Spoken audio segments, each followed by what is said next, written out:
Hiki cha Torati kisiondoke kinywani mwako, bali tafakari maneno yake mchana na usiku, upate kuangalia kutenda sawasawa na maneno yote yaliyoandikwa katika kitabu hiki.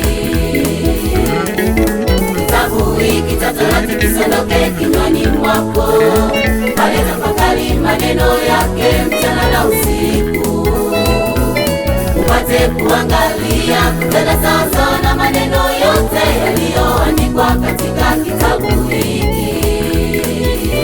Maana ndipo utakapoifanikisha njia yako, kisha ndipo utakapostawi sana.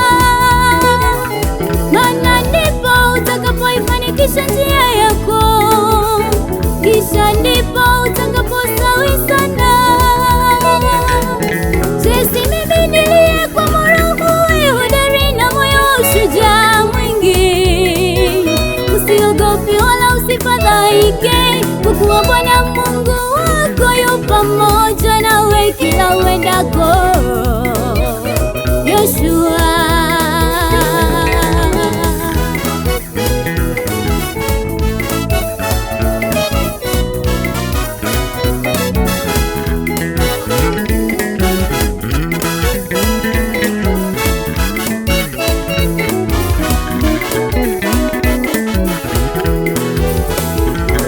Hayo yalikuwa maneno ya Mungu kwa Yoshua mtumishi wake baada ya Musa kufa, akimpa maelekezo namna ya kuiongoza Israeli mpaka nchi yenye maziwa na asali. Maana Musa mtumishi wake alikwisha kufa, na hapakuwa na mtu mwingine wa kuisimamia Israeli. Ilimpasa Yoshua kushika vigoda vya Musa, kuifikisha Israeli Kanaani.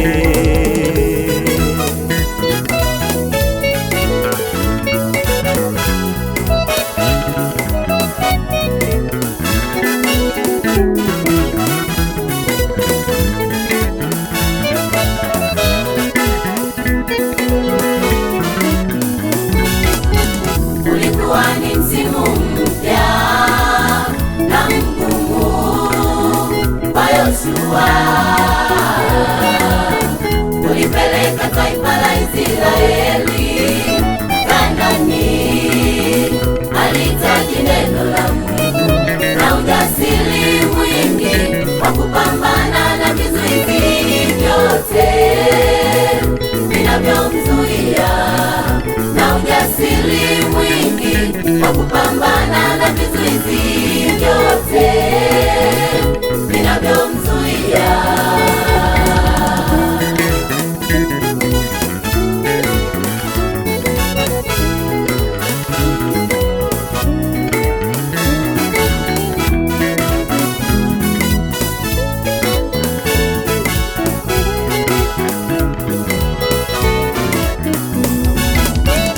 Ulikuwa ni msimu mpya na mgumu kwa Yoshua,